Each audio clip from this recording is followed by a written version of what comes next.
আসসালামু আলাইকুম রহমতুল্লাহি অবরাকাতু। সম্মানিত দর্শক, আজকে আমি আপনাদেরকে জানাবো সূরা ইখলাস 3 বার পাঠ করে হাতের আঙ্গুলে ফু দিলে কি হয়। আজকের ভিডিওটা খুবই গুরুত্বপূর্ণ একটি ভিডিও, তাই আপনারা ভিডিওটি না টেনে সম্পূর্ণ দেখুন। আর আপনারা যারা এখনও এই ভিডিওটিতে লাইক দেননি, লাইক দিবেন। আর আপনারা যারা আগে থেকে চ্যানেলটি সাবস্ক্রাইব করে রেখেছেন, আপনাদের জন্য অনেক বেশি ভালোবাসা রইল। তো আপনারা যারা এখনও চ্যানেলটি সাবস্ক্রাইব করেননি, অবশ্যই চ্যানেলটি সাবস্ক্রাইব করবেন।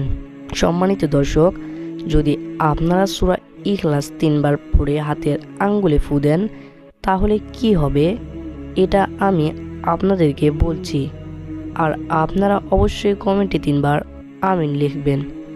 আপনারা চাইলে 3 বারের বেশিও আমিন লিখতে পারেন। দর্শক, সূরা ইখলাসটি খুবই ছোট একটি সূরা। প্রথমে আপনারা সূরা ইখলাস শিখবেন, তারপর সূরা ইখলাস পাঠ করবেন। আর এই আমলটি করলে আপনাদের কি লাভ হবে, আজকের এই ভিডিওটির মাধ্যমে আপনাদেরকে জানাবো। দর্শক, আমি একবার আপনাদেরকে সূরা ইখলাস পাঠ করে শোনাচ্ছি। বিসমিল্লাহির রহমানির রহিম। قل هو الله أحد الله الصمد لم يلد ولم يولد ولم يكن له كفوا أحد।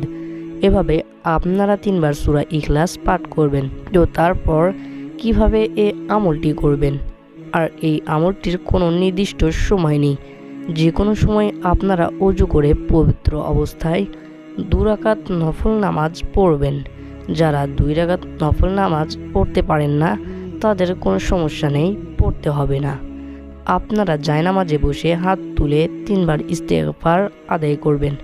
আস্তাগফিরুল্লাহ আস্তাগফিরুল্লাহ আস্তাগফিরুল্লাহ।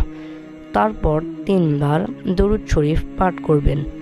আল্লাহুম্মা সাল্লি আলা মুহাম্মাদিন ওয়া আলা আলি মুহাম্মাদ কামা সাল্লাইতা আলা ইব্রাহিম ওয়া আলা আলি ইব্রাহিম إنك حميد مجيد اللهم بارك على محمد وعلى آل محمد كما باركت على إبراهيم وعلى آل إبراهيم إنك حميد مجيد। তারপর আপনারা আউযু বিল্লাহি মিনাশ শাইতানির রাজিম বিসমিল্লাহির রহমানির রহিম সহকারে 3 বার সূরা ইখলাস পাঠ করবেন।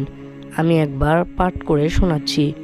أعوذ بالله من الشيطان الرجيم بسم الله الرحمن الرحيم قل هو الله أحد الله الصمد لم يلد ولم يولد ولم يكن له كفوا أحد।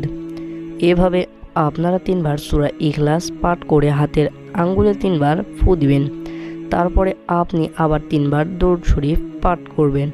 তারপর পাঠ করা হয়ে গেলে এই যে আমলটি রয়েছে, এই আমলটি করে কি লাভ হয়, এই আমলটি করে আপনারা ভালোবাসা অর্জন করতে পারবেন। ওই ব্যক্তিকে আপনি বশ করতে পারবেন, ওই ব্যক্তিকে স্মরণ করে আপনার এই আমলটি করতে পারবেন। এই আমলটি আপনার 7 দিন করবেন। এই আমলটি করলে আপনাকে ওই ব্যক্তি পাগলের মতো ভালোবাসবে।